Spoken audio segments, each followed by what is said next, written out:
How's everyone today? This is William A. Thomas, one of the hosts of T&J Radio, here with a quick video in regards to, once again, more from the Olympics in Tokyo.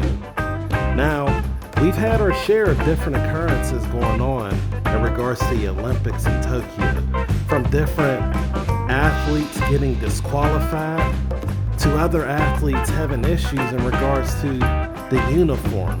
Example being the swim caps.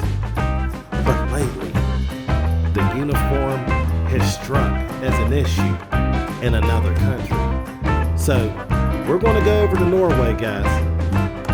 Over in Norway, like lots of Europe, there's a popular sport called handball.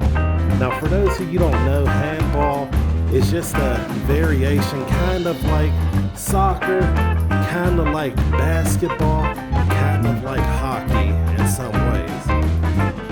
Handball, typically the players are running around with the ball and they got to get into the goal. There's actually a goalie there. So it's actually a pretty interesting sport. Kind of reminds me of American Gladiators whenever they played a similar variation. If anyone knows what the name of that sport was, where they would actually dunk the balls in the little circular things, please put it in the comments. But the handball, it's popular in Europe, and traditionally the uniform being worn for the women usually is a top and a bikini bottom. Now, some people may have a problem with this. At least the Norwegian women's team do. In their opinion, they are currently being sexualized and therefore objectified. One Norwegian commenter called it a panties crisis.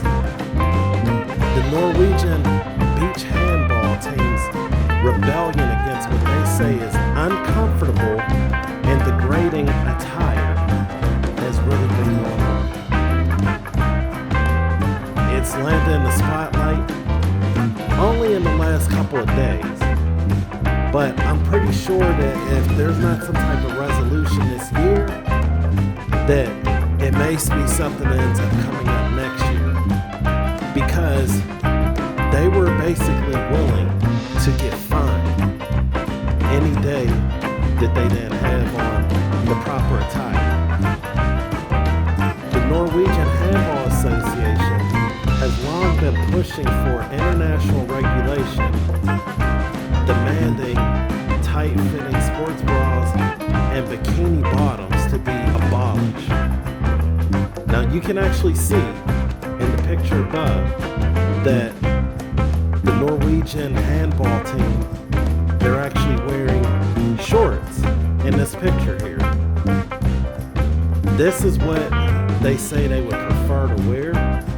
They say that it's actually more comfortable and it's not as degrading, according to what some of the ladies are saying. They were told that the fines would be anywhere between 50 euros per person per match, which would have landed a fine of about 4,850 euros. And they were willing to pay the price. Now, what do you guys think? Because whenever I think of this situation, I think of the swim caps. There were some women on one of the swim teams, mostly African American, that were saying that a different type of swim cap was more fitting for their hair. There's been some discrepancy among and about that.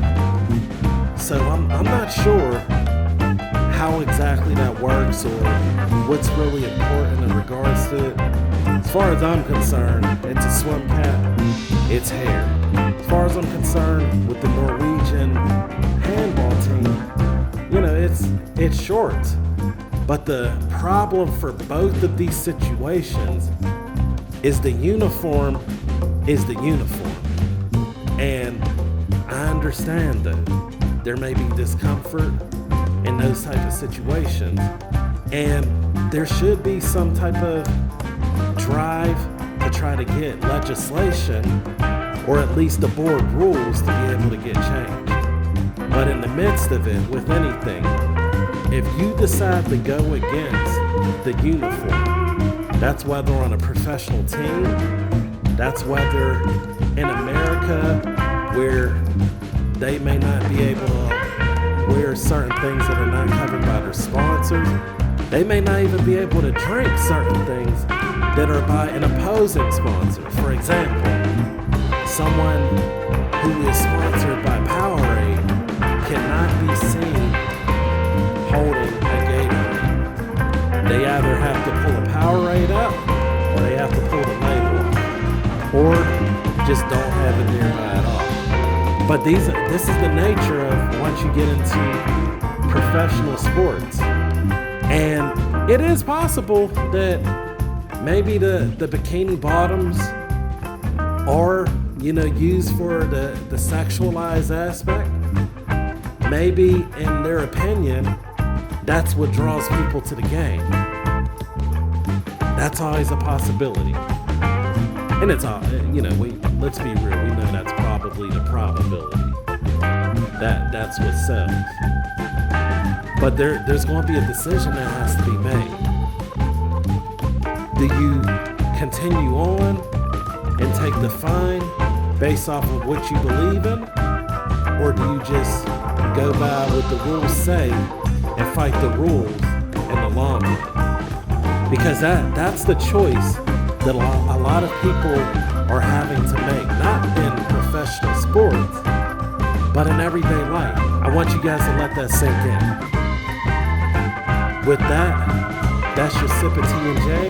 If you like what you are seeing and hearing, hit the subscribe button. You don't want to miss any videos that we have upcoming. Hit the like button to let us know that you like it, to let YouTube know that you like it.